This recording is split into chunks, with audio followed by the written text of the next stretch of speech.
Hey, didn't we do great things in the Olympics? The best ever tally of gold medals. Now, when it comes to gardening, medals are awarded by the Royal Horticultural Society, and they're called the Award of Garden Merit. So how's this for a bunch of winners? Now, some of these varieties get a special gong from the Royal Horticultural Society as plants for pollinators. So those particular plants offer food sources for pollinating insects like bees and butterflies, and that's the symbol to look for. This is Nasturtium Alaska Salmon Orange, and it has a lovely orange flower with flecks going through it, but beautiful variegated foliage as well. And don't forget, flowers are edible. That also applies to Alyssum Violet Queen.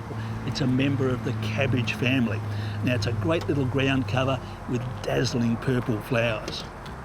Then sunflower Microsun. Now, this is a tiny flower, but there's hundreds of them, so it makes a fabulous show in the garden, and it's quite a compact plant. And lastly, Marigold Kilimanjaro. I'm sure it was named because of the snow on top of the mountain, so it's a most unusual colour for a marigold, but a great garden performer. Now, it's possible to direct sow all of these varieties, so you just bung them into the garden and pop out the seeds, but I like to do it in a different way so I know what's coming up and I give the plants the best start going. And then I just tamp that down like so. That'll settle them in and we'll give them a drink as well, and those plants will start germinating in the next week or so.